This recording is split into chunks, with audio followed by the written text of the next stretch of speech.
بسم اللہ الرحمن الرحیم نحمد و نصلی علی رسول الکریم۔ پہلے لیکچر میں اس سے پہلے لیکچر میں ہم نے پڑھا تھا بابن فی مشروط زکوٰۃ و مکانتیہ میں اہمیت و زکوٰۃ، الحکمت من مشروعیت زکوٰۃ، اور اس سے پہلے سبب سمیت زکوٰۃ بالزکوٰۃ۔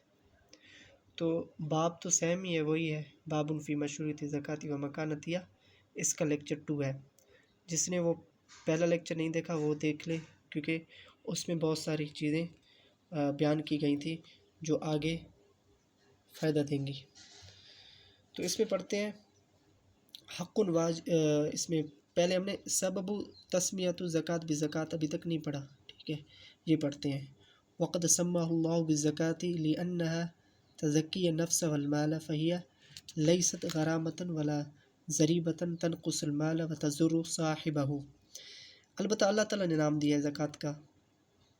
کس وجہ سے؟ لأنها تزکی النفس بالمال والمال، اس لیے کہ وہ پاک کرتی ہے جان اور مال کو۔ فهي لیست غرامۃ ولا ضریبۃ، پس نہیں ہے یہ کوئی ٹیکس یا کوئی فائن یا کوئی ٹیکس۔ تنقص المال وتضر صاحبہ، نہ مال کو گھٹاتی ہے اور نہ صاحب مال کو نقصان دیتی ہے۔ بل ہی علی العکس تزید المال نموا من حیث لا یشعر الناس، بلکہ یہ تو معاملہ اس کے برعکس ہے کہ وہ مال کو بڑھاتی ہے جہاں سے انسان کا شعور بھی نہیں ہوتا، جہاں انسان کو شعور بھی نہیں ہوتا وہاں سے اللہ تعالیٰ مال کو بڑھا دیتے ہیں جو زکوٰۃ ادا کرتے ہیں۔ قال صلی اللہ علیہ وسلم ما نقص مال من صدقہ، مال نہیں گھٹتا صدقہ سے، کیونکہ یہ ہمارا ایمان ہے مسلمانوں کا کہ اللہ تعالیٰ بڑھانے والے ہیں۔ اگر پیسہ زیادہ ہو اس میں برکت نہ ہو تو کوئی فائدہ نہیں، اگر پیسہ کم ہو اس میں برکت ہو تو زکوٰۃ دینے کا یہ مطلب ہے کہ آپ کی جو مال میں برکت زیادہ ہو جاتی ہے۔ تو آتے ہیں والزکوٰۃ فی الشرع، زکوٰۃ کا شرعی یا اصطلاحی معنی کیا ہے؟ سب سے پہلے ہم نے زکوٰۃ کی لغوی معنی میں بحث کی اور بہت ساری چیزوں میں۔ حق واجب فی مال خاص لطائفۃ مخصوصۃ وقت مخصوص، وہ حق واجب ہے خاص مال میں، لطائفۃ مخصوصۃ، اور خاص یعنی کہ مخصوص کیے ہوئے جگہوں پر، فی وقت مخصوص، اور مخصوص وقت میں، یعنی کہ واجب زکوٰۃ وہ ہے جو واجب ہے اور خاص مال میں واجب ہے، اور اس کو خاص جگہوں پر خرچ کیا جائے گا اور خاص وقت میں خرچ کیا جائے گا یا خاص وقت میں نکالا جائے گا۔ تو زکوٰۃ کا یہی شرعی مطلب ہے۔ وہو تمام الحول فی الماشیۃ والنقود وعروض التجارت، اور یہ تمام الحول فی الماشیۃ یعنی کہ سال گزرنے میں چوپایوں مالوں پر، نقد پر یعنی کہ پیسہ جو منی، وعروض التجارہ، اور تجارت کا جو اسٹاک ہوتا ہے جو جمع کر کے رکھ دیا جاتا ہے، اس پر بھی پورا سال گزرنے پر زکوٰۃ فرض ہو جاتا ہے۔ وعند اشتاد الحب وبدو الصلاح فی الثمار، اور جب جو دانہ ہے جس طرح باجرہ ہو گیا، گندم ہو گیا یا مکئی ہو گیا، جب وہ پک جاتا ہے تو اس وقت ان پر زکوٰۃ واجب ہو جاتا ہے۔ تو فی الثمار، پھلوں میں بھی اس طرح ہوتا ہے۔ وحصول ما تجب فیہ من العسل، یعنی کہ شہد پر بھی، واستخراج ما تجب فیہ من المعادن، اور یعنی کہ معدنی چیزوں پر بھی زکوٰۃ واجب ہو جاتا ہے۔ وغروب الشمس لیلۃ العید فی زکوٰۃ الفطر،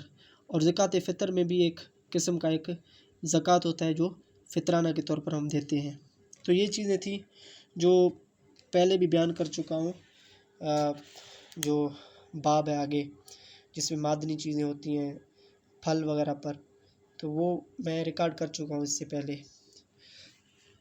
تو آتے ہیں یہاں پر وتجب الزکوٰۃ علی مسلم اذا توفرت فیہ شروط خمسہ، یعنی کہ زکوٰۃ واجب ہے مسلمانوں پر جب یہ 5 شروط مکمل ہوں، یعنی کہ 5 شروط میں سے ایک اگر شرط پورا نہ ہوا تو زکوٰۃ واجب نہیں ہوگا۔ سب سے پہلا احدها الحریہ، آزادی، فریڈم، فری مین، فلا تجب علی مملوک، زکوٰۃ واجب نہیں ہے غلام پر، یعنی جو کسی کا ملکیت میں ہے تو اس پر واجب نہیں ہے، لأنہ لا مال له، اس لیے کہ اس کا کوئی مال نہیں ہے اپنا، وما بیدہ ملک لسیدہ، اور جو بھی مال اس کے ہاتھ میں ہے وہ اصل میں اس کے مالک کا ہی مال ہے، فتکون زکاتہ علی السید، پس اس کا زکوٰۃ اس کے سید پر ہے۔ مثلا جتنا پیسہ غلام کے پاس ہے وہ اس کے ہاتھ میں ہے مال، یعنی کہ اس کے قبضے میں ہے وہ مال، لیکن چونکہ وہ غلام ہے اور اس کے سید اس کا ذمہ وار ہے کہ اس کا جو زکوٰۃ ہے وہ ادا کرے جب وہ صاحب نصاب ہو جائے۔ الشرط الثانی ان یکون صاحب المال مسلما، اور دوسرا شرط یہ ہے کہ جو صاحب المال ہے، جس پر زکوٰۃ فرض ہوا ہے، وہ مسلمان ہونا چاہیے، فلا تجب علی کافر، زکوٰۃ کافر پر نہیں ہے، بحیث لا یطالب بادائیہ، اس لیے کہ اس سے ادا کرنے کا مطالبہ بھی نہیں کیا گیا، یعنی کہ جو اللہ تعالیٰ کا جو خطاب ہے اس کی طرف متوجہ ہی نہیں، کیونکہ ہم نے پڑھا تھا مکلف کا، کیونکہ مکلف پر ہی واجب ہوتا ہے کہ اس کی یعنی کہ مسلمان ہونا چاہیے، بالغ ہونا چاہیے اور عقل والا ہونا چاہیے، تو یہ چیزیں دیکھی جاتی ہیں مکلف میں، تو مسلمان ہونا لازمی ہے، کافر پر واجب نہیں ہوگا، لأنها قربۃ و طاعۃ، اس لیے کہ اس میں قربت بھی ہے اور اطاعت بھی ہے، والکافر لیس من اہل القرب والطاعہ، کیونکہ کافر نہ قربت کا اہل ہے نہ اطاعت کا اہل ہے، ولأنها تحتاج إلى النیہ ولا تتأتى من الکافر، واما وجوبها علی بمعنى ان مخاطب بها ويعاقب علیہ فی الآخرہ عقابا خاصا۔ ابھی واجب کا کیا مطلب ہے؟ یہاں پر ہم واجب پڑھ کے آئے ہیں اصول فقہ میں، واجب وہ کام ہے جس کا اللہ تعالیٰ نے کرنے کا حکم دیا، اگر کوئی شخص کرتا ہے تو اس کے ذمے سے وہ چیز نکل جاتی ہے اور اس کو آخرت میں بھی ثواب ملے گا، لیکن اگر کوئی شخص اس کام کو نہیں کرتا تو اس پر قضا لازم آ جاتی ہے اور آخرت میں بھی اس پر عذاب ہوگا، تو یہ واجب کا ہے۔ فمحل خلاف بین اہل العلم وفی حدیث معاذ رضی اللہ تعالی عنہ فادعوہم الی شہادۃ ان لا الہ الا اللہ وان محمد رسول اللہ صلی اللہ علیہ وسلم، یعنی کہ ہم پیچھے بات کر کے آئے کہ آپ صلی اللہ علیہ وسلم نے زکوٰۃ کے لیے لوگ بھیجے، جس کو عامل ہی کہا جاتا ہے میرے خیال سے، تو اسی طرح معاذ رضی اللہ تعالیٰ عنہ کو آپ صلی اللہ علیہ وسلم نے بھیجا، تو آپ صلی اللہ علیہ وسلم نے فرمایا اس سے کہ فدعوہم الی شہادہ، تم دعوت دو ان کو اس گواہی کی طرف کہ اللہ تعالیٰ ایک ہے،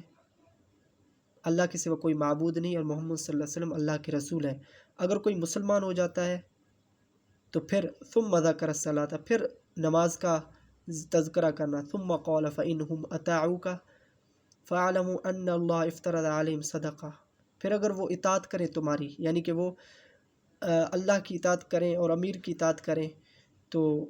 ان کو اللہ تعالیٰ کی جو اللہ تعالیٰ نے فرض کیا ہے ان کے بارے میں بتانا، تؤخذ من اغنیائہم، اور زکوٰۃ لیا جائے گا ان کی مالداروں سے، فترد علی فقرائہم، اور ان کی غریبوں پر خرچ کیا جائے گا، لوٹایا جائے گا ان کے غریبوں پر، متفق علیہ۔ فجعل الاسلام شرط لوجوب زکوٰۃ، تو اسی طرح اسلام نے بنایا شرط زکوٰۃ واجب ہونے کا، مسلمان ہونا شرط ہے۔ الشرط الثالث امتلاک نصاب، تیسرا شرط یہ ہے کہ صاحب نصاب ہو، یعنی کہ جو اتنا مال ہے جو شریعت نے بتائی ہے کہ اتنا مال ہونے، اگر کسی بندے کے پاس اتنا مال ہے تو اس پر زکوٰۃ واجب ہے، فلا تجب فیما دون النصاب، تو زکوٰۃ واجب نہیں ہے بغیر نصاب کے، ہوا قدر معلوم من المال، وہ ایک معلوم کیا ہوا مقدار ہے مال سے، یاتی تفصیل، اس کا تفصیل آگے آئے گا، سواء کان مالک النساء کبیرا او صغیرا عاقلا و مجنونا لعموم الادلہ، برابر اس کے کہ وہ مالک النصاب چاہے چھوٹا ہو، بڑا ہو یا چھوٹا ہو، عاقل ہو یا مجنون ہو، لعموم الادلہ، ہر کسی پر یہ دلالت کرتی ہے۔ الشرط الرابع استقرار الملکیتی، مال کا ٹھہرنا بھی لازم ہے، بِأَلَّا يَتَعَلَّقَ بِحَقُّ غَيْرِهِ، اس لیے کہ کسی اور کی مال میں زکوٰۃ حق کا یعنی کہ زکوٰۃ نہیں ہے، یہ آگے سمجھا دو، بھی اللہ تعالیٰ کا بیا حق غیری، کیونکہ زکوٰۃ اس پر واجب ہوتا ہے جو اس کی ملکیت میں ہو۔ مثلا میرے پاس 5 لاکھ ہے اور 4.5 لاکھ کسی اور سے میں نے لیے ہیں، تو زکوٰۃ تو مجھے نہیں دینا بلکہ اگلے بندے کو دینا ہے، کیونکہ وہ مالک وہی ہے، کیونکہ یہ مجھے لوٹانے ہیں، تو یہ استقرار اور ملکیت نہیں ہوا۔ تو آگے بھی مثالیں آئیں گی، یہ تو میں نے تھوڑی سی مثال آپ کو سمجھا دی تاکہ وہ جملہ آپ کو سمجھ میں آئے، کیونکہ مفہوم میں نے یہاں پر بتا دی ہے۔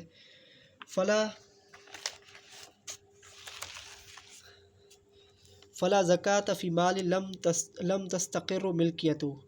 تو زکوٰۃ اس مال میں نہیں ہے جو جس میں ملکیت نہ ٹھہرے، یعنی کہ اس کی ملکیت نہ ٹھہرے۔ کدین الکتابہ لأن المکاتب یملک تعجیز نفس ویمتر من الاداء، جس طرح کہ قرض وغیرہ، کیونکہ اس پر ملکیت نہیں ٹھہرتی، آپ کی ملکیت نہیں ہے۔ آپ نے اگر کسی سے 50 لاکھ بھی لیے، آپ کی ملکیت نہیں، آپ کو دینا ہے، تو یہ ملکیت آپ کے قبضے میں نہیں ہے بلکہ آپ کو دینے ہیں۔ الشرط الخامس ہے مضی الحول علی المال، یعنی کہ مال پر پورا سال گزر جائے۔ لحدیث عائشہ رضی اللہ عنہ لا زکاة فی مال حتی یحول علیہ الحول، زکوٰۃ اس مال میں نہیں ہے یہاں تک کہ پورا سال اس پر گزر جائے۔ رواہ ابن ماجہ اور رواہ ترمذی معناها۔ تو اس کا یہ مطلب ہے، مثلا میرے پاس 50 لاکھ ہے آج، تو میں صاحب نصاب ہوں، آج مجھے پیسے ملے ہیں، تو زکوٰۃ اس وقت فرض ہوگا جب 50 لاکھ کو سال پورا ہو جائے۔ اگر 25 لاکھ بھی بچتے ہیں تو 25 لاکھ بھی صاحب نصاب ہوں، تو 25 لاکھ کا مجھے اس وقت، یعنی کہ آج کے دن، اگلے سال جو آج کا دن آئے گا، آج کا تاریخ ہوگا، اسی پر مجھے زکوٰۃ مجھ پر فرض ہوگا اور مجھے زکوٰۃ دینا ہوگا۔ وَهَذَا فِي غَيْرِ الْخَارِجِ مِنَ الْأَرْضِ كَالْحُبُوبِ وَالثِّمَارِ فَأَمَّا الْخَارِجُ مِنَ الْأَرْضِ، ہم نے پہلے لیکچر میں بتا دیا تھا جو حبوب اور ثمار پر جو زکوٰۃ ہوتا ہے وہ اس شرط سے یعنی کہ باہر ہے، کیونکہ حبوب اور ثمار کے لیے یہ شرط نہیں ہے، کیونکہ جب وہ پک جاتے ہیں، وہ جب باغ تیار ہو جاتی ہے پھلوں کی یا کھجوروں کی، تو اس وقت جب پک جاتی ہے تو اس وقت فرض ہوتا ہے پھلوں پر، اس طرح کی چیزوں پر۔ فَأَمَّا الْخَارِجُ مِنَ الْأَرْضِ، یعنی کہ جو زمین سے پیداوار کی چیزیں ہیں اس سے یہ شرط باہر ہے، یہ شرط ان پر نہیں لگے گی۔ فَتَجِبُ فِيهِ الزَّكَاةُ عِنْدَ وُجُودِهِ، تو زکوٰۃ واجب ہے اس پر اس کے پاتے ہی، یعنی کہ اس کے وجود ہوتے ہی اس پر زکوٰۃ واجب ہو جاتا ہے۔ فلا يعتبر فی الحول، تو اعتبار نہیں کیا جائے گا سال گزرنے کا۔ وانما يبقي تمام الحول مشترطا في النقود والمعیشة وعروض التجارة رفقا بالمالک ليتكمل النماء فيه، یہ اس لیے یعنی کہ سال گزر جائے شرط ہے کہ جو نقد ہے یعنی کہ چوپایو مال ہے اور جو تجارت کا مال یعنی اسٹاک ہے، تاکہ وہ جو مالک ہے اس سے فائدہ حاصل کرے گا تو زکوٰۃ دے گا، تو اس لیے اس پر رعایت دی گئی۔ لیکن جو زمین وغیرہ کی جو بات آتی ہے اس پر تو ویسے ہی بندہ اللہ تعالیٰ کی طرف سے اس پر انعام ہوتا ہے کہ اللہ تعالیٰ اسے یعنی کہ 1 من میں سے 20 من یا 30 من اناج دے دیتا ہے، تو اس میں ویسے ہی فائدہ ہے، تو اللہ تعالیٰ اس پر یہ شرط لاگو نہیں کرتا۔ آج ہم یہاں پر اس لیکچر کو ختم کرتے ہیں، آگے انشاءاللہ 3rd لیکچر میں آگے ہم کنٹینیو رکھیں گے۔ تو سب سے پہلے اس بات کو یاد کریں کہ پچھلی جو لیکچر ہیں ان کو صحیح سمجھیں گے تو آگے انشاءاللہ آسانی کے ساتھ بڑھیں گے، کیونکہ آگے جو ٹیکنیکل چیزیں آئیں گی جس میں آپ کو پریشانی ضرور ہوگی، اور اس کے ساتھ ساتھ سبسکرائب بھی کریں، لائک بھی کریں اور کمنٹ بھی دیں، تو انشاءاللہ اگلے لیکچر میں ملیں گے۔